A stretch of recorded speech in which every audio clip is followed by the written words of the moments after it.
आप सभी को रेमो का नमस्कार। एप्ट्रिक्स की क्लासेस योर लर्निंग एक्सपर्ट में आपका हार्दिक स्वागत है। आज मैं डिस्कस करूंगा मेंसुरेशन का लेसन नंबर 27, क्षेत्रमिति का लेसन नंबर 27। और आज हम बात करेंगे विटिन-बार्स थ्योरम की। विटिन-बार्स पैरेललोग्राम समांतर चतुर्भुज क्या होता है वो मैं आपको बताऊंगा। और साथ ही साथ में वैरिग्नॉन थ्योरम जो मैंने आपको पहले पढ़ाया है, फिर आप वैरिग्नॉन्स पैरेललोग्राम आप पहले ही देख चुके हो, विटिन-बार्स पैरेललोग्राम आज देखोगे। फिर मैं उसका एक जनरलाइजेशन आपको दूंगा जो आपके लिए बहुत मददगार होगा और एग्जाम पॉइंट ऑफ व्यू के लिए बहुत ही इंपॉर्टेंट है। इसलिए पूरे वीडियो को ध्यान से देखें अंत तक और बहुत कुछ सीख के जाएंगे आप। एप्ट्रिक्स की क्लासेस का टेलीग्राम ग्रुप ज्वाइन करना ना भूलें। टेलीग्राम में सर्च करके इस ग्रुप को ज्वाइन कर सकते हैं और फेलो एस्पिरेंट्स के साथ यूजफुल डिस्कशन कर सकते हैं। साथ ही साथ हमारा टेलीग्राम चैनल हेलो एप्ट्रिक्स भी ज्वाइन करें ताकि हर एक अपडेटेड जानकारी आप तक पहुंचती रहे। वीडियो को लाइक शेयर करना ना भूलें और साथ ही साथ चैनल को सब्सक्राइब करें ताकि हर एक वीडियो अपलोड की जानकारी आपको मिले। बेल आइकन भी प्रेस करके रखें। जिन लोगों ने पहले के वीडियोस नहीं देखे हैं उनको मैं रिकमेंड करता हूं कि आप चैनल की प्लेलिस्ट में जाके पहले के बहुत सारे वीडियोज़ अपलोडेड हैं उनको पूरा ध्यान से देखें। और इस वीडियो को देखने के पहले आप वैरिग्नॉन थ्योरम की एक वीडियो है उसको ज़रूर देखना, तब आपको ये बेहतर तरीके से समझ में आएगा। तो कुछ दो डायग्राम्स आपके सामने दिए हैं, पहले मैं एक एक करके आपको समझाता हूँ कि ये क्या है और आपको बहुत मज़ा आएगा। तो देखिए, ये जो हम बात कर रहे हैं अभी विटिन-बार की, विटिन-बार पैरेललोग्राम क्या होता है ये मैं आपको समझाता हूँ। अगर आप लोगों को ध्यान हो कि मैंने आपको बताया था कि एक अगर आपके पास क्वाड्रिलेटरल है, कोई भी क्वाड्रिलेटरल, और उस क्वाड्रिलेटरल में अगर आपने मिड पॉइंट्स लिए यहाँ पर, तो मिड पॉइंट्स को ज्वाइन करने के बाद हमने कुछ यूज़फुल रिजल्ट्स निकाले थे और हमने ये भी कहा था कि इसको ज्वाइन करोगे आप तो आपको मिलेगा एक पैरेललोग्राम। और इसी पैरेललोग्राम का हमने नाम दिया था, वो नाम था वैरिग्नॉन्स पैरेललोग्राम, वैरिग्नॉन का समांतर चतुर्भुज, अगर आपको याद हो। इससे यूज़फुल बहुत सारे रिजल्ट निकले थे। अगर आपको ध्यान हो, क्विक रिवीजन करवाता हूँ कि इसका एरिया जो होगा वो हाफ होगा पूरे क्वाड्रिलेटरल के एरिया के। साथ ही साथ इसका पेरीमीटर, परिमाप जो था वो क्या निकला था, सम ऑफ डायगोनल, विकर्णों का योग। कुछ याद आ रहा होगा ना आपको। और भी बहुत सारे यूज़फुल रिजल्ट थे, तो ये वीडियो आप पहले देख लेना। अब देखिए, हम बात कर रहे हैं कि यहाँ पर हमने मिड पॉइंट लिया। अब सवाल है कि अगर मिड पॉइंट ना लें तो, जैसे ये वाला केस आपके सामने है, विटिन-बार पैरेललोग्राम का केस आपके सामने है। तो देखिए यहाँ पर कहानी क्या है मैं आपको समझाता हूँ। ये पॉइंट है ए, ये पॉइंट है बी, ये पॉइंट है सी और ये पॉइंट है आपका डी। यानी हम किसकी बात कर रहे हैं, ये ABCD जो आपके सामने दिया है ये क्वाड्रिलेटरल प्रोवाइडेड है, एक चतुर्भुज दिया है, कोई भी चतुर्भुज हो, ठीक है। फिर आपसे ये बोला गया कि ये कुछ पॉइंट्स डिफाइन किए गए हैं। ये पॉइंट है ई डैश, ठीक है। अब देखिए यहाँ पर एक खास बात क्या है कि ई डैश जो पॉइंट है वो इस पूरी लाइन सेगमेंट AB, पूरी लेंथ AB को 3 बराबर भागों में बांट रहे हैं। मतलब मैं कुछ ऐसी बात कर रहा हूँ कि अगर ये AB है तो ये पॉइंट जो आपका E और E डैश है ये कुछ इस तरह से लिए गए हैं कि ये इसको 3 बराबर भागों में बांट रही है। इसको बोलते हैं ट्राइसेक्टिंग पॉइंट्स, ठीक है। 3 बराबर भागों में बांटा जा रहा है यहाँ से ई डैश से। ऐसे ही जो एफ डैश पॉइंट्स हैं वो क्या कर रहे हैं, वो BC लाइन सेगमेंट को 3 बराबर भागों में बांट रहे हैं। ऐसे ही मैं यहाँ पर ले रहा हूँ जी डैश, वो भी यही काम कर रहे हैं कि इस पूरी लाइन लेंथ CD को 3 बराबर भागों में बांट रहे हैं, ट्राइसेक्ट कर रहे हैं। इसको अंग्रेजी में ट्राइसेक्शन बोलते हैं। और यहाँ पर आपका है एच डैश, ये AD लेंथ को भी 3 बराबर भागों में बांट रहा है। मतलब DH HS डैश के बराबर है और ये H डैश A के बराबर है। इतना कुछ करने के बाद क्या है कि वैरिग्नॉन्स तो आपने पहले ही पता है, वहाँ पर हम लोग मिड पॉइंट पकड़ के चल रहे थे। यहाँ पर कुछ ऐसी सिचुएशन है। अब देखो, जब इन पॉइंट्स को आप मार्क करोगे ना और इनको अगर इन पॉइंट्स को ज्वाइन करो, जैसे E को F से ज्वाइन किया और एक लाइन मिलेगी उसको एक्सटेंड कर दो, F डैश को G से ज्वाइन किया, लाइन मिलेगी एक्सटेंड कर दो, G डैश को H से ज्वाइन किया, एक लाइन सेगमेंट मिलेगी एक्सटेंड कर दो। ऐसे ही H डैश E को एक्सटेंड कर दो। तो ये जहाँ काटेंगी इन पॉइंट्स को अगर आप देखेंगे ध्यान से तो आपको एक चतुर्भुज बनता हुआ दिखेगा, एक क्वाड्रिलेटरल मिलेगा। इसका मैं नाम दे रहा हूँ PQRS क्वाड्रिलेटरल, इसको हम बोलेंगे। तो PQRS जो है ना, एक्चुअली ये एक पैरेललोग्राम होगा, ठीक है। PQRS क्या होगा, एक पैरेललोग्राम होगा। तो यहाँ पर जो पहला स्टेटमेंट है विटिन-बार का वो यही है कि PQRS जो है ये एक पैरेललोग्राम होगा। साथ ही साथ इन्होंने ये बताया कि जो इसका एरिया निकालोगे आप, अगर एरिया ऑफ PQRS अगर आप निकालते हो तो ये जो एरिया होगा वो 8/9 टाइम्स होगा किसका, ओरिजिनल क्वाड्रिलेटरल के एरिया के, जहाँ पर एस क्या है, ABCD क्वाड्रिलेटरल का एरिया। मैं लिख देता हूँ कि एस क्या है, एरिया ऑफ ABCD क्वाड्रिलेटरल। तो ये 8/9 एस के बराबर है। वेरिग्नान में ये हाफ आया था। तो देखिए यहाँ पर क्या है कि पहले तो ये दोनों यूज़फुल रिजल्ट समझते हैं कि ये कैसे आया। ये दोनों यूज़फुल रिजल्ट अगर आपको समझ में आ गए, फिर मैं बात करूँगा कि मैं कुछ और एडिशनल पॉइंट भी आपको दूंगा और साथ ही इस केस को मैं जनरलाइज भी करूँगा। ठीक है, तो पहली बात तो ये समझते हैं कि आखिर ये पैरेललोग्राम होगा तो क्यों होगा। ठीक है, ये पॉइंट मैं आपको समझाने की कोशिश करता हूँ। अब जो ध्यान से पहला काम यही करेंगे कि ए को सी से ज्वाइन कर दो, आप ए को सी से ज्वाइन कर दो। अब जरा एक चीज़ ध्यान से आप देखना कि मैं अब बात कर रहा हूँ एक ट्राइंगल की। वो ट्राइंगल मेरा क्या है, ध्यान से आप देखो, ट्राइंगल DHG' को देखो, और आप एक दूसरा ट्राइंगल जिस पे आपको फोकस करना है वो आपका ट्राइंगल है DAC। इन दोनों ट्राइंगल में आप एक खास बात देखना कि जो DH का रेशियो है पूरा का पूरा DA से, वो कितना है, 1/3। देखो ना, ट्राइसेक्टिंग पॉइंट है, तो DH की जो वैल्यू है, अगर मैं इसको बोलूँगा 1:1:1 रेशियो के टर्म में, तो ये अगर 1 है तो ये पूरी वैल्यू कितनी है, 3 के बराबर है। 1:3 मैंने लिख दिया। ठीक है, ये रेशियो की बात हो रही है। अगर आपको थोड़ा सा भी कन्फ्यूजन है तो मैं आपको ऐसे लिख के दिखा दूंगा कि ये वैल्यू है मेरी, मान लिया x, तो ये भी x होगी और ये भी x होगी, तो रेशियो कितना है, 1:3। ऐसे ही अगर आप ध्यान से देखें, मतलब जो है मैं बात कर रहा हूँ DH और DA की बात हो गई, इन दोनों ट्राइंगल पे हम फोकस कर रहे हैं। ठीक है, इन दोनों ट्राइंगल फोकस कर रहे हैं। फिर हम बात कर रहे हैं DG' का DC से, ये भी 1:3 है। आप थोड़ी देर के लिए इसको y मान लो, देख लो, क्योंकि ट्राइसेक्टिंग पॉइंट्स है, तो ये y/3y 1:3 हो गया। ठीक है, अब देखिए कितना आसान हो गया ये आइडेंटिफाई करना। ठीक है, कि आपको ये चीज़ तो पहले से ही मालूम होगी ना कि अगर आपके पास एक ऐसा ट्राइंगल है, कोई भी ट्राइंगल हो, ठीक है, और उस ट्राइंगल में आपने अगर कोई ऐसे लाइन ले ली, ठीक है, इस तरह से कोई लाइन ले ली, तो ये अगर रेशियो मैं कहूँगा M/N यहाँ आ रहा है, और ये भी अगर M/N है, तो ये लाइन इसके पैरेलल हो जाती है कि नहीं हो जाती है। ठीक है, समझ रहे हो ना, थ्योरम होता है, क्या बोलते हैं उसको, थेल्स थ्योरम।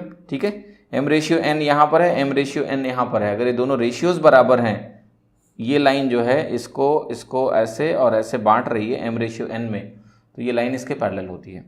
तो अब पैरेलल लाइन हो गई, तो लाइन अगर पैरेलल हो गई तो आपने एक चीज़ कहीं ना कहीं अभी प्रूफ करी है कि HG' जो है वो पैरेलल है किसके, AC के।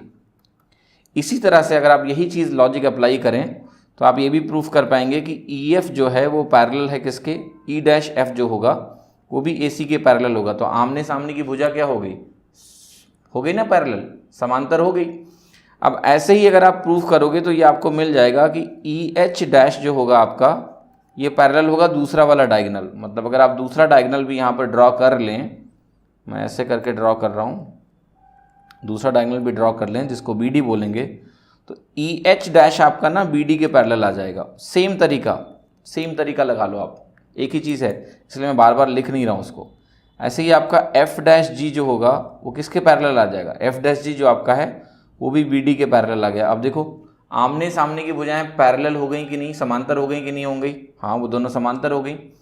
अब देखो ध्यान से, अब मुझे क्या करना है, समांतर हो गई तो ये तो प्रूव हो गया कि ये पैरेललोग्राम है ना। इसकी क्वाड्रिलेटरल जो मेरे पास है, जो मेरे पास चतुर्भुज सामने मुझे दिख रहा है ना, इसमें आमने सामने की भुजाएं क्या हो गई, पैरेलल हो गई। तो अगर ये आमने सामने की भुजाएं पैरेलल हो गई तो ये पैरेललोग्राम हो गया। ठीक है, अब देखो सवाल ये उठता है कि अगर मैं इस पैरेललोग्राम का एरिया निकालना चाहता हूँ तो इस पैरेललोग्राम का एरिया कैसे निकालेंगे। जो 8/9 S की बात हो रही है वो तो आपने प्रूफ कर दिया कि पैरेललोग्राम बन रहा है। ठीक है, तो देखिए इसके पहले मैं आपको एक और छोटी सी चीज़ बताना चाहता हूँ, क्योंकि एरिया मैं निकालूंगा जनरलाइज फॉर्म में जाके।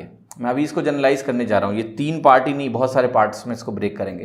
मैं आपसे एक छोटा सा सवाल पूछना चाहता हूँ कि अगर आपको छोटा सा वो डिस्कशन याद है कि जब हमने यहाँ पर मिड पॉइंट लिया था, अगर आपको वो डिस्कशन ध्यान हो, और मिड पॉइंट लेने के बाद जब हमने इसको ज्वाइन किया था तो वहाँ भी कुछ ऐसा ही हुआ था कि ये वाली जो लाइन थी वो इसके पैरेलल आई थी AC के, ये वाली जो लाइन थी वो BD के पैरेलल आई थी, ये वाली लाइन फिर से AC के पैरेलल थी, ये वाली लाइन फिर से BD के पैरेलल है। इसका ये मतलब हुआ कि जो वेरिग्नान पैरेललोग्राम बना था और यहाँ पर जो मुझे विटेनबाउर्स पैरेललोग्राम दिख रहा है, समांतर चतुर्भुज, इसमें देखो ये वाला जो साइड है ना, ये भी डायगोनल के ही पैरेलल आया, यहाँ पर भी ये वाला साइड डायगोनल के पैरेलल था। इसका मतलब ये हुआ कि जो मुझे विटन बार पैरेललोग्राम मिल रहा है वो वैरिग्नान पैरेललोग्राम का समरूप है। समरूप फिगर, सिमिलर फिगर्स पढ़ा चुका हूँ मैं आपको, वो केवल ट्राइंगल में नहीं होती है सिमिलरिटी, ये सिमिलर फिगर से मतलब क्या हुआ भाई, ये बिल्कुल इसके पैरेलल आ गया, ये वाला लाइन जो है ना ये इसके पैरेलल आ गया, ठीक है, समझ रहे हो आप। ये वाला लाइन ऑब्वियसली इसके पैरेलल हो गया, ये वाला लाइन इसके पैरेलल हो गया, ठीक है। तो ऐसा कुछ है कि आप देखोगे ना ये वाले एंगल मैच कर रहे हैं, ये वाले एंगल्स मैच करेंगे आपस में ऐसे करके, ठीक है। तो इनको समरूप पैरेललोग्राम बोलते हैं। तो जब भी कभी एरिया रिलेशनशिप इनके बीच में चाहिए तो आपको एक स्केल फैक्टर चाहिए होता है, ठीक है, हम उसकी बात करेंगे। अब इसके पहले हम इसको क्या करें, मुझे ये समझाना बहुत ज़रूरी था कि आप इस प्रोसेस में जब आपने ट्राइसेक्शन किया, 3 बराबर भागों में भुजाओं को बांटा और फिर आपने पैरेललोग्राम बनाया, तो वो भी वैरिग्नान पैरेललोग्राम का एक समरूप पैरेललोग्राम है। समरूप समांतर चतुर्भुज मिला मुझे, सिमिलर मिला, क्योंकि साइड्स भी पैरेलल हैं, ठीक है।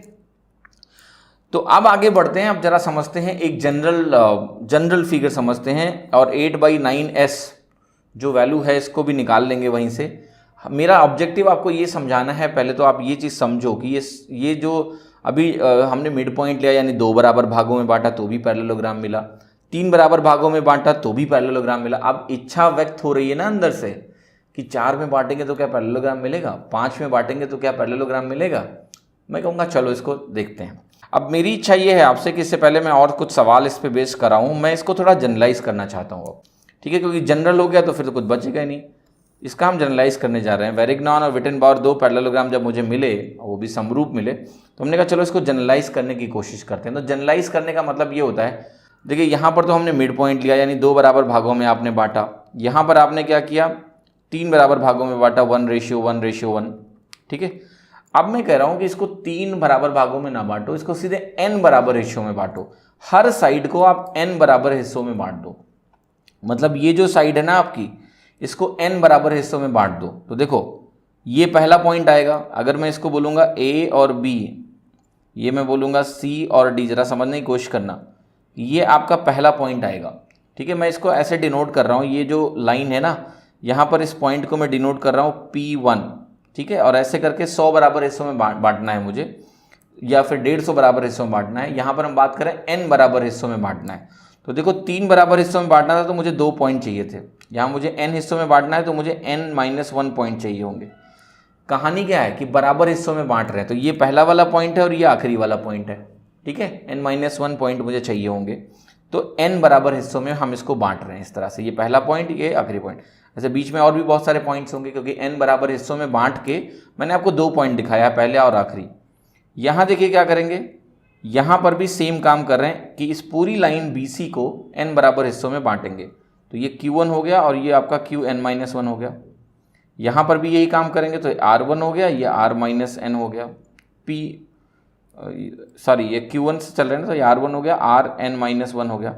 ये भी n बराबर हिस्सों में आप बांटो, तो आपको हो गया, अगर n बराबर हिस्सों में बांटेंगे तो ये हो गया S1 और ये हो गया Sn-1, ठीक है। ये सारे भुजाओं को मैंने n-1 हिस्सों में बांटा है, और मैं आपको ये दिखा रहा हूँ कि मैंने जो पहला पॉइंट है और आखिरी पॉइंट है उसको मैंने यहाँ पर मेंशन किया है, ठीक है। अब आपको ये चीज़ तो कन्फ्यूज़न कहीं होना ही नहीं चाहिए कि ये जो डिस्टेंस है, ठीक है, लास्ट या पहले वाले पॉइंट की D से जो दूरी है और यहाँ पर जो दूरी है जो है आपके इस वाले पॉइंट की लास्ट वाले पॉइंट से, ये दूरी बराबर होगी, क्योंकि बराबर हिस्सों में बट रहा है। यहाँ पर भी ये दूरी इसके बराबर होगी, यहाँ पर ये दूरी इसके बराबर होगी, यहाँ पर ये दूरी इसके बराबर होगी। अब इन पॉइंट्स को अगर हम ज्वाइन करें, S1 को हमने किससे ज्वाइन किया, Rn-1 से, और एक लाइन खींची। R1 को Qn-1 से ज्वाइन किया और लाइन खींची। Q1 को हमने Pn-1 से ज्वाइन किया और लाइन खींची, और P1 को हमने Sn-1 से ज्वाइन किया और लाइन खींची। तो फिर से एक क्वाड्रिलेटरल बन रहा है, एक चतुर्भुज बन रहा है। अभी हम नहीं बोल रहे हैं कि ये पैरेललोग्राम है कि नहीं, मैं आपको समझाता हूँ, ठीक है। PQRS हो गया। अब मुझे चर्चा करनी है इसके बारे में, क्योंकि अगर ये चीज़ क्लियर हो गई, जहाँ हम n भाग कर रहे हैं, जहाँ पर n कुछ भी हो सकता है, n अगर आपने लिया कि 2 है, 2 बराबर भाग किए, तो हम इसकी बात कर रहे हैं। यही फिगर किस में कन्वर्ट हो जाएगी, वैरिग्नान में। अगर हमने कहा नहीं 3 बराबर भागों में बांटना है, 2 पॉइंट चाहिए होंगे, आप विटन बार में आ गए। आपने इसको जनरलाइज आप करते जा रहे हो, ठीक है, तो फिर तो आप कितने भी हिस्से कर दो, हमें कोई दिक्कत ही नहीं है। अब देखिए इस फिगर के बारे में चर्चा करेंगे, सब कुछ क्लियर हो जाएगा आपको अपने आप। तो जरा मैं इस फिगर को लेके आगे चलता हूं और मैं थोड़ा सा आपको समझाता हूं, ठीक है। तो यहाँ पर आपका डायग्राम है, जरा फिर से मैं मार्क कर देता हूँ A, B, C और D, ठीक है। ये पॉइंट मैंने मार्क कर दिया आपके सामने, और साथ ही साथ ये जो पैरेललोग्राम है या नहीं है इसकी भी चर्चा करेंगे कि PQRS आखिर है तो क्या है। इसको भी मैं ऐसे लिख देता हूँ PQRS। कुछ और पॉइंट भी मुझे चाहिए होंगे, वो भी मैं डिनोट कर देता हूँ। जैसे ये पॉइंट मैं फिर से बोल रहा हूँ कि ये E है और ये पॉइंट आपका E डैश है, ये आपका G है और ये पॉइंट आपका G डैश है, ये F है, सॉरी ये F और F डैश कर लेते हैं ऑर्डर में। F हो गया, F डैश हो गया, ये आपका G हो गया और G डैश हो गया, ये आपका H हो गया और H डैश हो गया।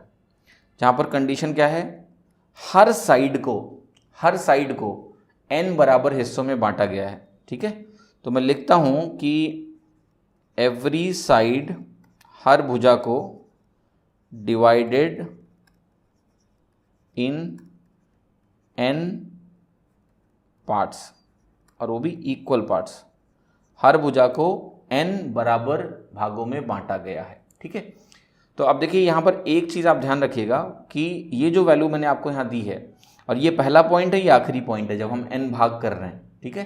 पहला पॉइंट और आखिरी पॉइंट, पहला पॉइंट आखिरी पॉइंट, पहला पॉइंट आखिरी पॉइंट, इसको ज्वाइन करें तो क्या मिलेगा, ये हमें समझना है। अब देखिए मैं आपको क्या समझाने जा रहा हूँ, ध्यान से देखना। फिर से हम वही प्रोसेस कहीं ना कहीं अपनाने जा रहे हैं। मैं आपसे बोलूँगा कि देखो इसको अगर हमने बोला कि ये जो भुजा है, ये मान लिया मैंने कहा x है, तो आप कहोगे कि पूरी वैल्यू कितनी होगी, n टाइम्स x होगी। ये कन्फ्यूज़न आपको नहीं होना चाहिए कि अगर आपने इसको x बोला और n बराबर भुजा में बांटा है तो पूरी वैल्यू आपकी n टाइम्स x होगी। इसमें कोई कन्फ्यूज़न होना ही नहीं चाहिए आपको, ठीक है, कि पूरी वैल्यू आपकी n टाइम्स x होगी। तो मैं अब फिर से 2 ट्राइंगल लिख रहा हूँ, आप ध्यान से देखना कि जो DHG डैश है ट्राइंगल, और जो आपका ट्राइंगल है DAC, इनको बहुत ध्यान से देखना। इसमें जो DH का रेशियो अगर हम लेते हैं इन दोनों ट्राइंगल में, DH का रेशियो अगर DA से लेने गए तो 1:n मिलेगा, क्योंकि DH बस इतनी लेंथ है और DA पूरी लेंथ है, 1:n मिलेगा।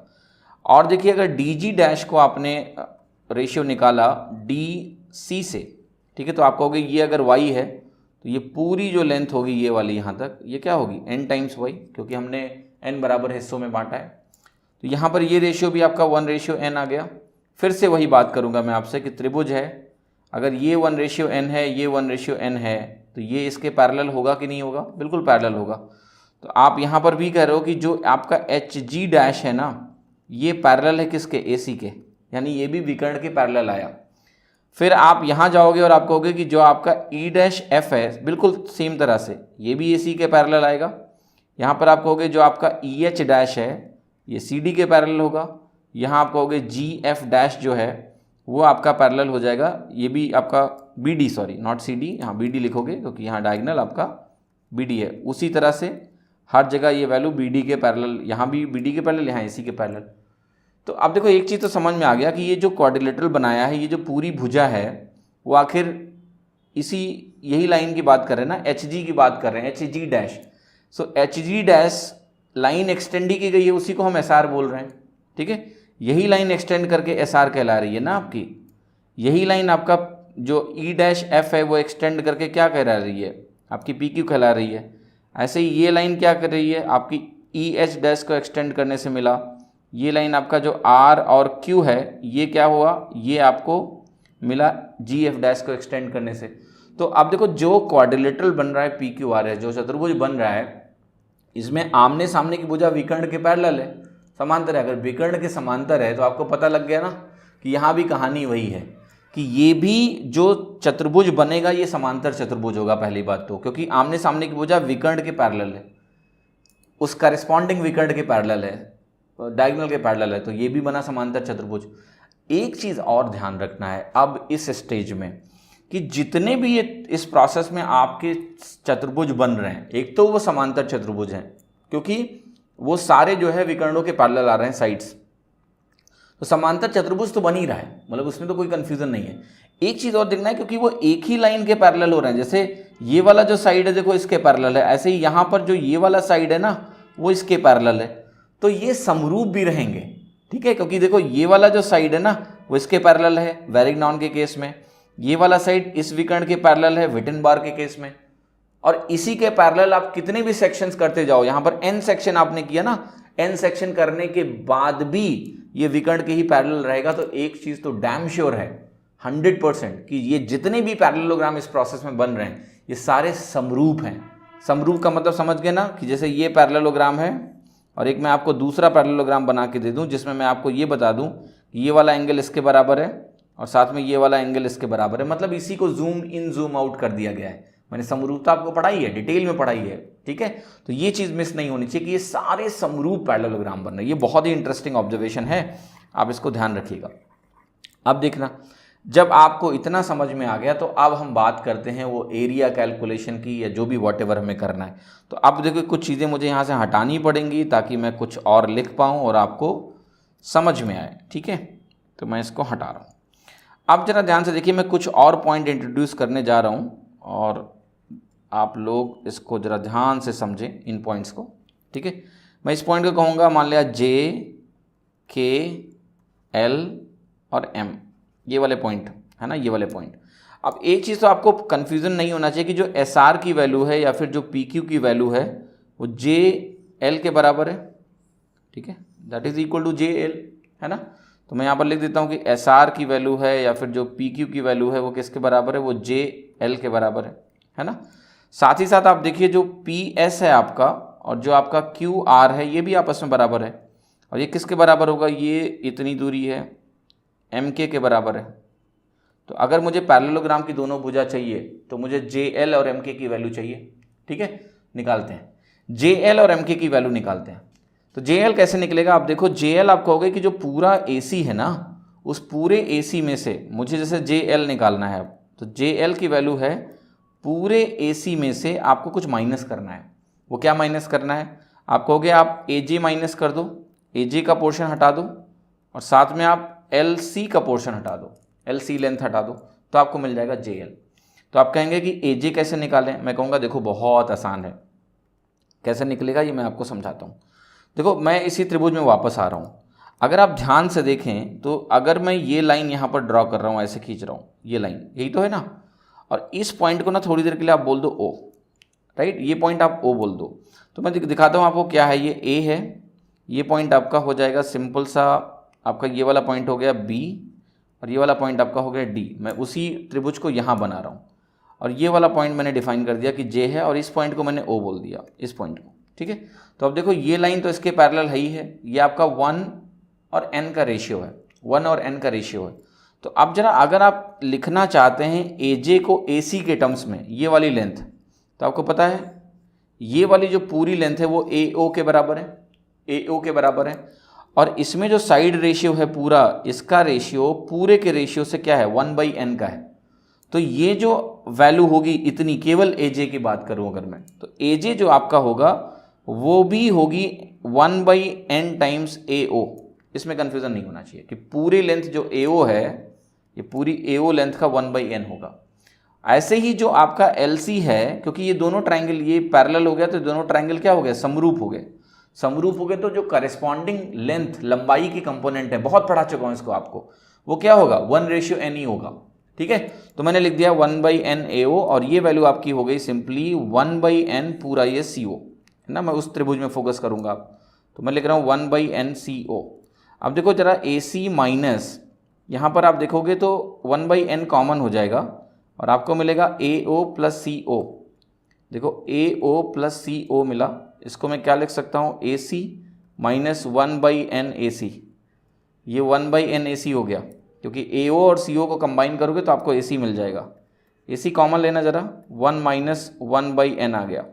देखो मैंने क्या किया, मैंने जो JL की वैल्यू थी ना वो AC के टर्म में लिख दी, मैंने JL की वैल्यू जो है AC के टर्म में लिख दी 1 माइनस 1/n, ठीक। आपको पता है यहीं पर चीज़ें ख़त्म हो गई।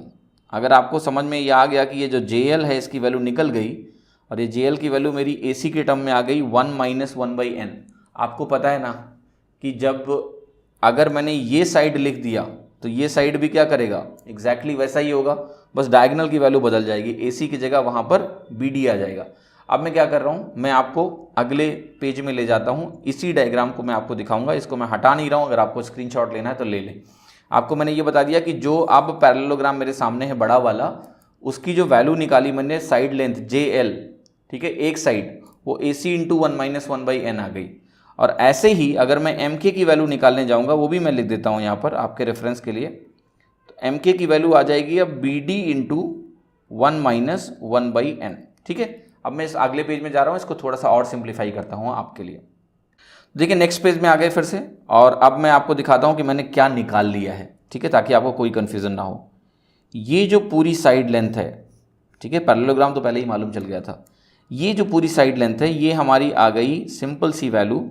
जो वैल्यू हमारी निकल के आई है वो निकल के आई है ये, कि ये वैल्यू जो है, ये वाला जो आपका डायगोनल है, मैं इस पॉइंट को मार्क कर देता हूँ, ABC और D, ABCD।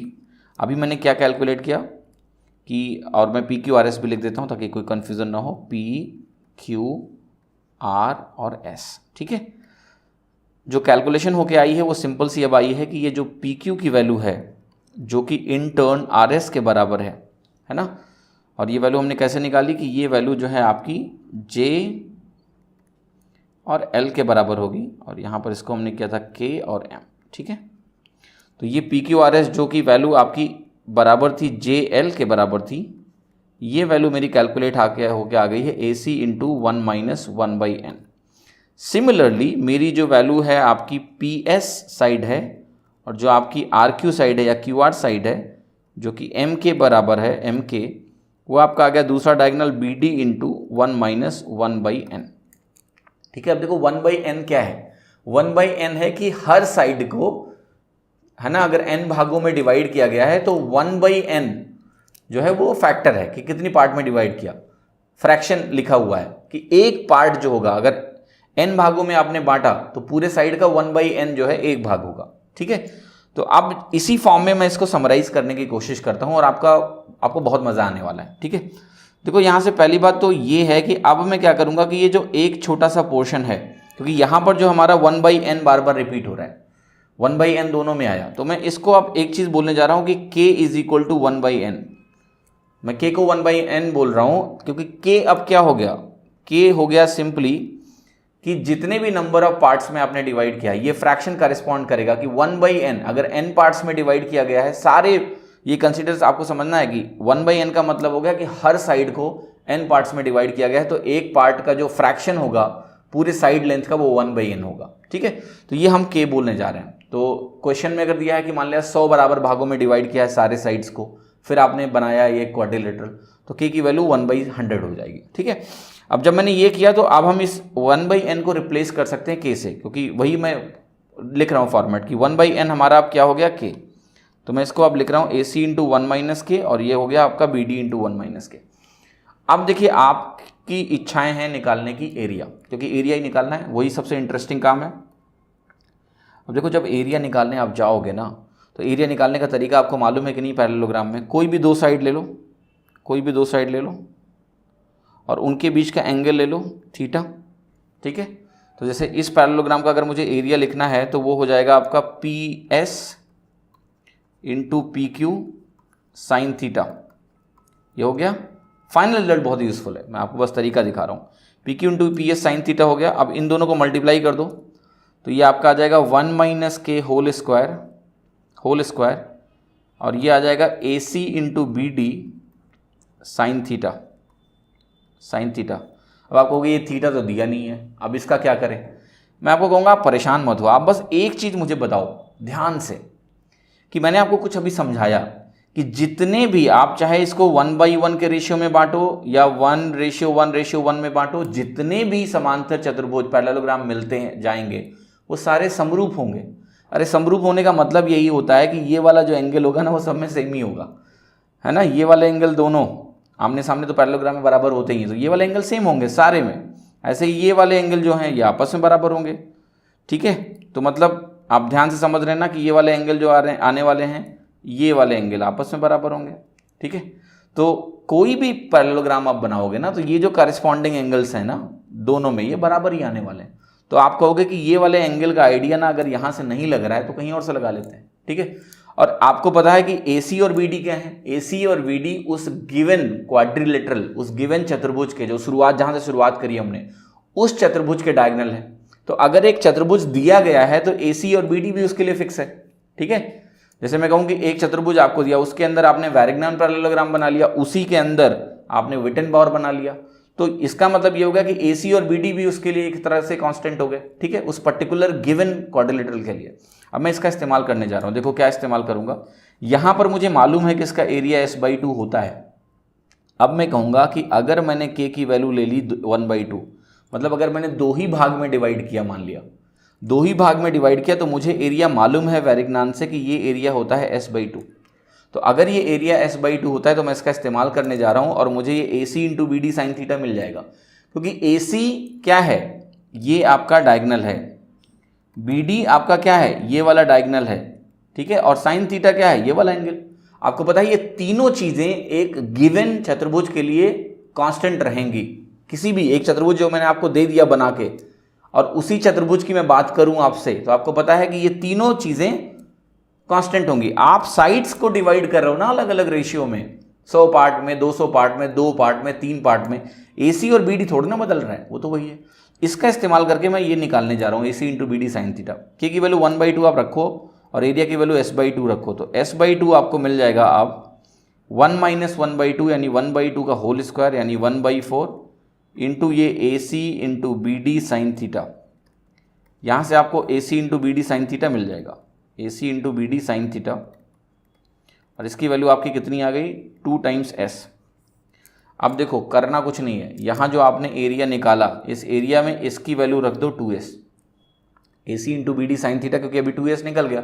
यहाँ पर S क्या है, ओवरऑल क्वाड्रिलेटरल का, मेन क्वाड्रिलेटरल ABCD का एरिया, मेन चतुर्भुज का एरिया है। जैसे ही मैंने इसको 2S से रिप्लेस किया, देखो क्या हो गई कहानी, इसको हटाओ और यहाँ पर आप लिख दो इंटू 2S।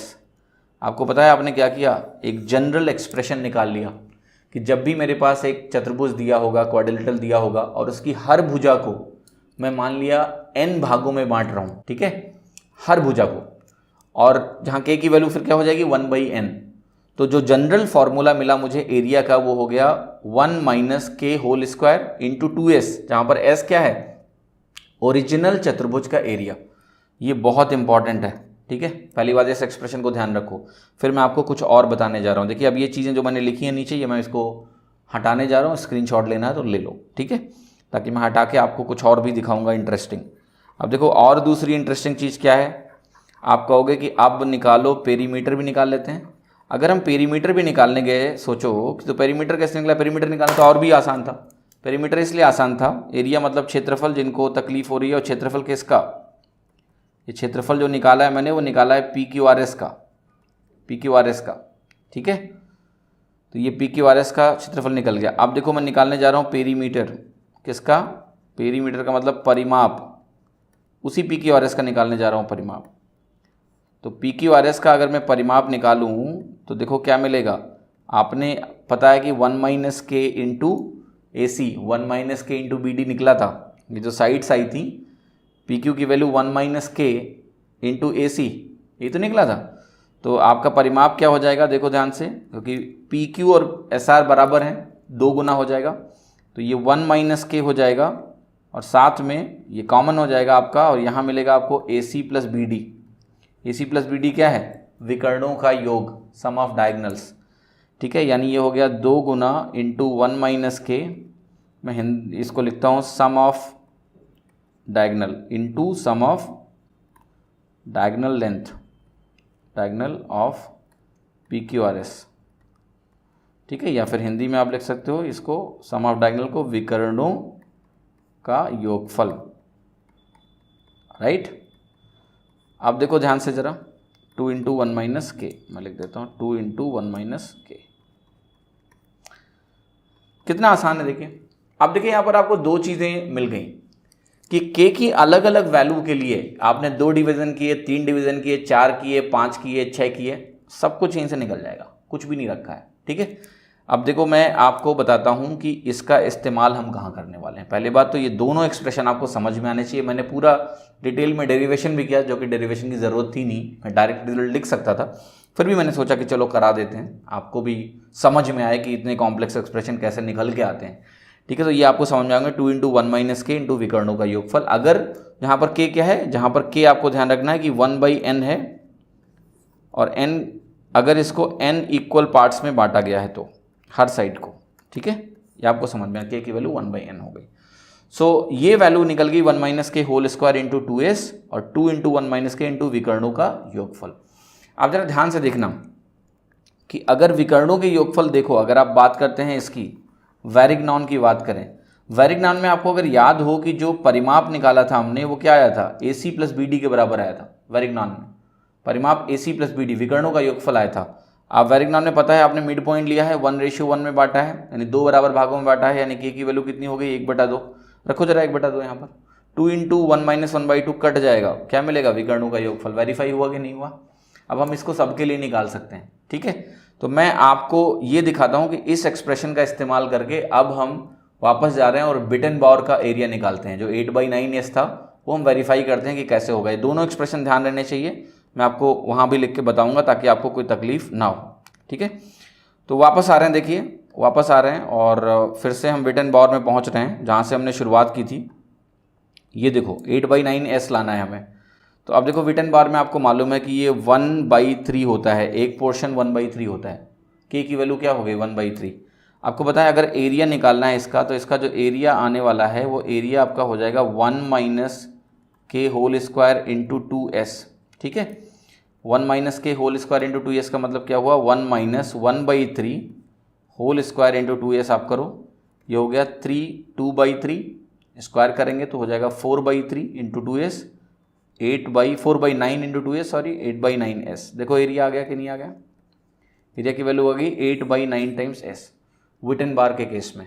अब देखो अगर आपको निकालना है इसका पेरीमीटर, इसी पैरेललोग्राम का जो पेरीमीटर है, ये वाला पैरेललोग्राम जो बन रहा है आपका, है ना, PQRS, और ये आपने कहा A है, ये हो गया AC, ये आपका BD है, तो मैं लिख देता हूँ यहाँ पर B और D। देखो कैसे आएगा, आपको इसका जो पेरीमीटर आने वाला है वो आपका है 2 × 1 - k into AC + BD, AC + BD। k की वैल्यू आप रखो यहाँ पर 1/3, तो 1/3 बनेगा 2/3, यानी 4/3 इंटू AC + BD। अब देखो इससे क्या फ़ायदा हुआ, फ़ायदा ये हुआ कि अब आप एग्ज़ाम में ना इसके कितने भी डिवीज़न हो जाएं, आप उसका एरिया भी निकाल सकते हैं इस एक्सप्रेशन से, और आप उसका पेरीमीटर भी निकाल सकते हैं इस एक्सप्रेशन से। एरिया और पेरीमीटर दोनों निकल जाएंगे, ठीक है। अब इसका इस्तेमाल एग्जाम में कैसे हो सकता है, मेरी क्या एंटिसिपेशन है, किस तरह से सवाल बन सकते हैं आपके मेंस एग्जाम के लिए, Tier 2 एग्जाम के लिए, वो मैं आपको दिखाता हूँ। और अगर आप इस तरह से तैयारी करेंगे ना तो आपको कोई रोक नहीं पाएगा अच्छे नंबर लाने से, ठीक है। एनालिसिस भी है, अंडरस्टैंडिंग भी है। जैसे मैं आपको एक केस बताता हूँ कि ये मैं कह रहा हूँ कि ये मिड पॉइंट्स हैं, उस एक क्वाड्रिलेटरल आपको दे दिया मैंने ABCD, एक क्वाड्रिलेटरल मैं आपको देने जा रहा हूँ ABCD, है ना। और ये आपका क्वाड्रिलेटरल के बाद आप देखना ध्यान से कि अब आपको मिड पॉइंट देने जा रहा हूँ मैं। ये मिड पॉइंट क्या है, DEFG, है ना। तो DEFG क्या है, मिड पॉइंट है ABBCCDDA के। तो मैं लिख दूँ अगर आपको कोई तकलीफ है तो कि DEFG जो है यह है mid point of respective sides, मतलब ये जिस भुजा पे हैं क्वाड्रिलेटरल के उसके मध्य बिंदु हैं। उसके बाद देखिए क्या करना है, उसके बाद मैं आपको ये पॉइंट भी बता दूं, ये पॉइंट है ना, ये पॉइंट देखिए ध्यान से ऐसे करके।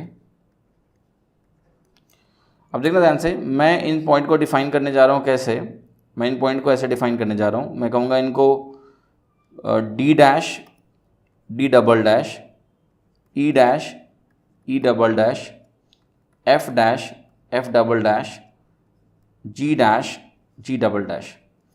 तो आपको समझ में आ रहा होगा कि क्या है ये ट्राइसेक्टिंग पॉइंट्स है। मतलब अगर मैं D डैश और D डबल डैश की बात करूं तो ये हैं आपके ट्राइसेक्टिंग पॉइंट। ट्राइसेक्टिंग पॉइंट का मतलब क्या होता है, 3 बराबर हिस्सों में बांट रहे हैं AB को। ऐसे ही E dash, E double dash कर रहे हैं। मतलब कहने का मतलब मेरा कुल मिला के ये है कि जो आपका EFGD करके है, DEFG जो आपका पैरेललोग्राम है, ये बात हो रही है ये वाला पैरेललोग्राम है, वेरिग्नान है। और जो आपका बाहर वाला पैरेललोग्राम बनेगा ना अभी ये PQRS, अगर आपने ट्राइसेक्शन करके बनाया तो ये जो पैरेललोग्राम बनने वाला है PQRS से आपका विटन बार हो गया। ठीक है, ये दो चीज़ें हो गई समझना। अब जब आपने ये समझ लिया ना, तो आप देखो मैं क्या समझाना चाह रहा हूँ। एग्जाम में सवाल ये आ सकता है कि एक तो पहली बात, इन दोनों का एरिया रेशियो पूछ सकता है आपसे। फॉर एग्जाम्पल उसने बोल दिया कि पता लगा लो कि एरिया जो है DEFG का जो एरिया है और जो एरिया आपका है PQRS का, इसका रेशियो क्या है। तो ये तो चलो अभी आपको तुरंत डायरेक्ट ही पता है। आप कहोगे DEFG का एरिया जो होता है वो हाफ होता है, S/2 होता है, और ये आपको पता है कि 8/9 S होता है। तो आपने कहा S कैंसिल हुआ, ये आपका ऊपर गया 9 और 16, यानी इनका तो रेशियो पता चल गया कि DEFG का रेशियो सीधे वुटन बार वाले से पूछ लिया तो 9/16 हो गया। ठीक है, अब आपसे ये पूछा जा सकता है कि ये वाला जो जोन है, ये जो ब्लैक शेडेड रीजन है मैं बना रहा हूँ, इस ब्लैक शेडेड रीजन का एरिया रेशियो आपसे पूछ सकते हैं ABCD से। ये इंटरेस्टिंग है।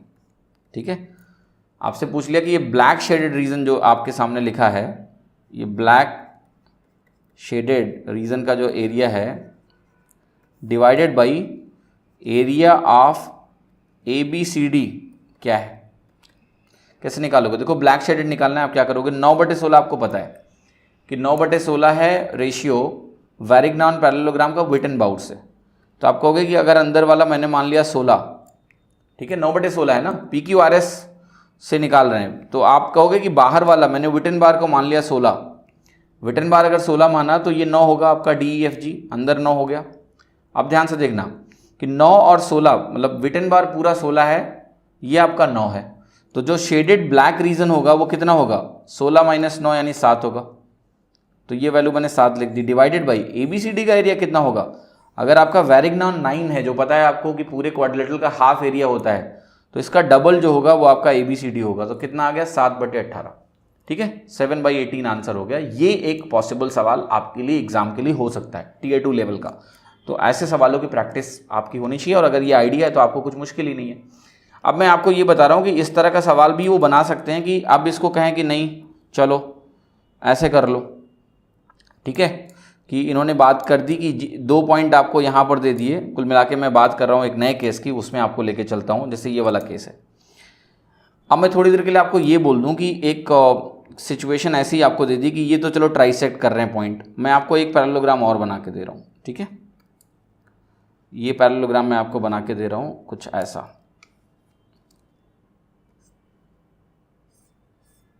राइट, एक पैरेललोग्राम और ड्रॉ कर रहा हूँ, आपको पूरी क्लैरिटी मिलेगी कि इसका क्या मतलब है, क्या कहना चाह रहा हूँ मैं।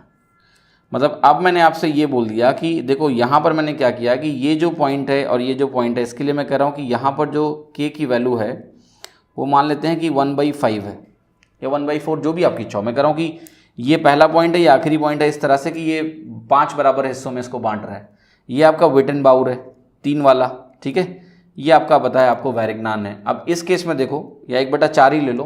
ठीक है, कंसेक्यूटिवली ही देख लेते हैं, आप समझ जाओगे इसका मतलब क्या है। अभी आपने बताया कि ये वैल्यू अगर 7 है, ये ब्लैक वाला रीजन जो है ना अगर 7 है, हमने देखा ये चीज़, तो अंदर वाली जो वैल्यू आपकी है वो कितनी है, वो अंदर वाली वैल्यू आपकी कितनी आ रही थी, 9, क्योंकि टोटल 16 है विटन बार का। अब मैं आपको ये वाला जोन बोल रहा हूँ कि ये वाला रेड जोन है। ठीक है, ये वाला जोन मैं बोल रहा हूँ कि रेड जोन है। मुझे चाहिए रेड का रेशियो ना ब्लैक से भी चाहिए, ब्लैक जोन से, और मुझे रेड का रेशियो चाहिए पूरे PQRS से भी। कैसे निकलेगा देखो ध्यान से, बहुत आसान है। आप कहोगे k की वैल्यू 1/4 आपने ली, तो अब देखो यहाँ पर क्या होगा कि अगर आपने k की वैल्यू 1/4 ली, तो यहाँ पर देखो S 2S × 1 - k स्क्वायर उसका एरिया होता है। 1 - k का मतलब 1/4, 4 बराबर टुकड़ों में आपने कहा कि हर साइड बटी हुई है, तो ये आपने निकाल लिया। तो ये हो गया 3/4 होल स्क्वायर। 3/4 होल स्क्वायर का मतलब हो गया 9/16, 2 से डिवाइड होगा तो ये हो गया 9/8S। अब जरा ध्यान से समझो, समझने की कोशिश करना। यहाँ पर अगर हम रेशियो लिखें कि भाई हमारे पास वेरिग्नान है, देखो यहाँ पर हमारे पास वेरिग्नान है, हमारे पास विटन बाउर है, और अभी आपने जिसको 4 बराबर हिस्सों में बांटा। मैं इसको थोड़ा देर के लिए बोलता हूँ, कुछ भी बोल दो आप, x वाई जेड डब्लू, ठीक है, ये मेरा पैरेललोग्राम है। तो ये एरिया मैं यहाँ पर लिख रहा हूँ, है ना, इसको एरिया ही लिखूंगा मैं, एक्स वाई जेड डब्लू। अब इनका एरिया रेशियो देखो ध्यान से, ये जो वैल्यू आपकी है वेरिग्नान की, ये आपको पता है एरिया एस बाई 2 होता है। जो विटेनबाउर होता है इसका एरिया अगर आपने लिखा था याद है तो 8/9 एस आया था। एक्स वाई जेड डब्ल्यू की वैल्यू कितनी आ गई, 9/8 एस आ गई, है ना। अब देखो करना क्या है, अब मैं इसको एरिया रेशियो अगर निकालूं 72 से मल्टीप्लाई कर दूं तो यहां पर ये कितना आ जाएगा आपका 81 आ जाएगा, ठीक है। ये वैल्यू कितनी आ जाएगी 9 × 8, तो ये आपकी 64 आ गई। ये वैल्यू आपकी कितनी हो गई 36 हो गई। देखो ये एरिया रेशियो हुआ किसका, आपका वेरिग्नान से, वेरिग्नान का रेशियो विटेनबाउर से, विटेनबाउर का फिर अगला वाला जो रेशियो है 81, 64, 36। अब डिफरेंस ध्यान से देखना यहां पर, अगर आपने इसको 36 लिया तो ये वैल्यू कितनी हो जाएगी ब्लैक पोर्शन शेडेड 28, क्योंकि देखो 36 प्लस ब्लैक शेडेड आपको क्या दे रहा है विटेनबाउर, 36 प्लस 28 अगर आप मिला लो तो आपको 64 मिल जाएगा जो कि आपका विटेनबाउर है। लेकिन जो टोटल है एक्स वाई जेड डब्ल्यू उसका एरिया कितना है 81, तो देखो 64 में कितना जोड़ोगे कि आपको 81 मिले, तो आप जोड़ोगे 17, राइट। तो अब देखो रेड रीजन का एरिया अगर आपको निकालना है, ये आपसे पूछ लिया मैंने कि area of red region divided by, आपसे बोला था मैंने area of A B C D, जो कि आपका ओरिजिनल क्वाड्रिलेटरल है ए बी सी डी। बहुत आसान है आपके लिए। आप कहोगे ये वैल्यू 36 है वेरिग्नान, वेरिग्नान अगर 36 इसका डबल क्वाड्रिलेटरल होता है तो ये वैल्यू आप कहोगे 72 हो गई, और जो रेड रीजन का एरिया है वो आपको दिख रहा है 17 है, 17/72 हो गया। कितना मतलब चीज़ें आप आसानी से कर पा रहे हो अगर आपको इसकी छोटी सी थोड़ी सी अंडरस्टैंडिंग है तो, ठीक है। तो आप देखिए यहाँ पर आपसे कितने भी पार्ट्स बना सकते हैं, कुछ भी पूछ सकते हैं, लेकिन अगर आपको ये एक्सप्रेशन मालूम है तो कुछ भी कर सकते हो। मुझे एक्स वाई जेड डब्ल्यू का आप बता दो कि पेरीमीटर क्या होगा, तो आप कहोगे 4 पार्ट में डिवाइड कर रहा है एक्स वाई जेड डब्ल्यू, तो आप कहोगे ये आपकी जो वैल्यू होगी वो twice of 1 - k, twice of 1 - k into A C plus B D, जो कि डायगोनल का सम हो गया। ये वैल्यू आप रख दो 1/4, 2 × 3/4 हो गया, सो आपका 3/2 आ गया into A C plus B D, ठीक है, हो गया, पेरीमीटर भी निकल गया। तो ये एक्सप्रेशन आपको बहुत मदद करने वाला है, आसानी से आप चीज़ों को कर सकते हैं अगर आपको ये चीज़ ठीक से समझ में आ गई। अब एग्जाम में मैं बता रहा हूँ आपको, अगर उन्होंने कुछ ऐसा भी दे दिया कि मान लिया उन्होंने कहा कि 100 टुकड़े कर दिए, ठीक है, मैं आपको उसी पेज पे लेके आता हूँ जहाँ पर हमने फाइनल रिजल्ट लिखा था। जैसे ये सवाल है आपसे, अब उन्होंने कहा कि यहाँ पर हर साइड के 100 टुकड़े किए गए हैं और इस तरह से पैरेललोग्राम बनाया गया, तो आप कहोगे के की वैल्यू हो गई 1/100, 1/100। आप एरिया लिखना चाहते हो तो ये हो गया 1 - 1/100 होल स्क्वायर इंटू 2s, हो गया ना, 1 - 1/100 होल स्क्वायर इंटू 2s। ये आपका हो गया 99 divided by 100 whole square into 2s, जहाँ s आपका हो गया। कोई भी एरिया लिखना लिख सकते हैं, कोई चैलेंज ही नहीं है अब तो, ठीक है। अब देखिए एक चीज़ और करते हैं कि इसी में जो ये केस मैं आपको दिखा रहा हूँ इसमें एक बहुत स्पेशल केस और बन सकता है, उसको समझाता हूँ। आप क्या करिए ना कि जो ये वैल्यू आपकी है 1 - k² k whole square into 2s, ये आपको पता है एरिया है, और जो पेरीमीटर है, पेरीमीटर यानी जिसको हम बोलते हैं परिमाप, मैं लिखता हूँ परिमाप, ये जो परिमाप है ये क्या आया 2 × 1 - k into A C plus B D, A C plus B D, है ना। अब ध्यान से देखो, मैं ये दोनों चीज़ें निकालना चाहता हूँ ऐसे केस में जहाँ पर हम k की वैल्यू को बहुत बढ़ा दें, मतलब इसके बहुत सारे टुकड़े कर रहे हैं। कुल मिला के मैं कहना चाह रहा हूँ कि मैं इसके क्लोज टू इन्फिनिटी, है ना, क्योंकि अब जितने टुकड़े मुझे करना है करूँ, बड़ी से बड़ी वैल्यू, जैसे आप कह सकते हो कि मैं 1 बिलियन टुकड़े करना चाहता हूँ। आपको खुद ही पता है जब आप 1 बिलियन टुकड़े करोगे तो k की वैल्यू हो जाएगी 1/1 बिलियन। आपको पता है k की वैल्यू इतनी छोटी हो जाएगी कि 1 - k ऑलमोस्ट 1 के बराबर हो जाएगा, ठीक है। अगर आप इतने टुकड़े करो, बिलियन ट्रिलियन टुकड़े कर दो बराबर बराबर हर साइड के, तो उस केस में होगा क्या, एक्चुअली मैं आपको समझाने की कोशिश जो कर रहा हूँ वो कर रहे हैं कि ये वाला जो पॉइंट होगा ना, जो डिवीजन आप करोगे, आप सोचो इसके आपने 1 ट्रिलियन टुकड़े कर दिए। 1 ट्रिलियन टुकड़े करने के बाद ना जो एक पोर्शन होगा वो बिल्कुल वर्टेक्स के करीब होगा, ठीक है, मतलब आंखों से हम डिफ्रेंशिएट नहीं कर पाएंगे। यहाँ भी वही हो जाएगा, यहाँ भी वहाँ हो जाएगा कि एक टुकड़ा, यानी पहला पॉइंट जो हमें दिखेगा वो लगभग यहीं दिखेगा, आखिरी पॉइंट दिखेगा वो लगभग यहीं दिखेगा। इनको जब आप ज्वाइन करोगे तो आपको एक चीज़ तो समझ में आ गई कि क्या बनने वाला है, पैरेललोग्राम। और ये वाला पैरेललोग्राम आपको पता है कि ऑलमोस्ट, क्योंकि डिस्टेंस इतनी कम होगी ना कि वो ऑलमोस्ट कहाँ से पास कर रहा है, वर्टेक्स से ही पास कर रहा है हमारी अंडरस्टैंडिंग के लिए, राइट। तो देखो एक पैरेललोग्राम बनेगा जो कि वर्टेक्स से पास हो रहा है इस तरीके से, है ना, राइट। ऐसा नहीं है कि हर बार वर्टेक्स से पास होता हुआ, मतलब कोई क्वाड्रिलेटरल दिया है उसके वर्टेक्स से पास होता हुआ हमेशा पैरेललोग्राम बनेगा, नहीं। मैं आपको इसी केस को जनरलाइज करा रहा हूँ कि जब हम ऊपर की तरफ जाएंगे तो हाँ एक केस में पैरेललोग्राम भी बनता है, वही मैं समझाने की कोशिश कर रहा हूँ कि जब हम इसमें नंबर ऑफ पार्ट्स बढ़ा देंगे, अब देखो ना 1 बिलियन पार्ट्स करोगे तो वो पॉइंट लगभग यहीं हो जाएगा, तो एक समरूप पैरेललोग्राम बन जाएगा अंदर वाले की तरह। अब इसका एरिया क्या होगा, बहुत इंटरेस्टिंग है, जरा ध्यान समझना। अगर आपने के को 1 बिलियन किया तो मैं आपको वही बताने की कोशिश कर रहा हूँ कि ये वैल्यू की ऑलमोस्ट नेग्लिजिबल हो जाएगी अगर 1 बिलियन पार्ट्स किया आपने तो ये अल्टीमेटली किसके बराबर आ जाएगा, 2s के बराबर आ जाएगा, ठीक है। देखो ये वाला पैरेललोग्राम, समरूप पैरेललोग्राम जो वर्टेक्स से पास होता हुआ जा रहा है, आपको पता है इसका कितना होता है एरिया, डबल होता है अंदर वाले क्वाड्रिलेटरल के एरिया से। परिमाप निकालोगे, ठीक है। तो एक तो वैरिग्नान आपने देखा पैरेललोग्राम, यहाँ देखो एक इंटरेस्टिंग पैरेललोग्राम दिख रहा है कि नहीं, वर्टेक्स से पास होता हुआ पैरेललोग्राम जो अंदर वाले के समरूप है, 2s डबल एरिया होगा इसका PQRS सॉरी ABCD के एरिया से। परिमाप निकालने जाओगे, ये K ऑलमोस्ट 0 हो चुका है तो ये मिलेगा twice of AC plus BD, मतलब डबल हो गया किसका, जो विकर्ण है उनके योग का। ये बहुत ही इंपॉर्टेंट केस है, ध्यान रखिएगा, एग्जाम में इस पर डायरेक्ट सवाल बन सकते हैं। तो उम्मीद करता हूँ आपको मज़ा आया होगा। जो 2 इंपॉर्टेंट रिजल्ट्स आपके लिए आज थे वो ये थे, इन दोनों को जीवन में ना भूलना। और ये डिस्कशन आपको उम्मीद करता हूँ बहुत फ़ायदा करेगा, एक अंडरस्टैंडिंग डेवलप होगी। कॉम्प्लेक्स सिचुएशन जब आती हैं आपके सामने तो आप एनालाइज नहीं कर पाते हो, मैंने कोशिश करी है कि आपको चीज़ें डिटेल में बताऊँ और हर चीज़ आपको समझ में आए। तो अगर ये वीडियो लेसन पसंद आया होगा तो शेयर करना ना भूलें, ज़्यादा लोगों को बताएं एप्टेरिक्स के बारे में, हमारी मेंसुरेशन की सीरीज़ के बारे में, और भी बहुत सारी चीज़ें चल रही हैं। साथ ही साथ चैनल को सब्सक्राइब करके रख लें, बेल आइकन प्रेस कर लें ताकि कुछ मिस ना हो। टेलीग्राम ग्रुप्स और चैनल भी ज्वाइन कर लें। और उम्मीद करता हूँ आपको मेंसुरेशन 20 लेसन वीडियो लेसन बहुत पसंद आया होगा। आप सभी को धन्यवाद। Thank you so much for watching.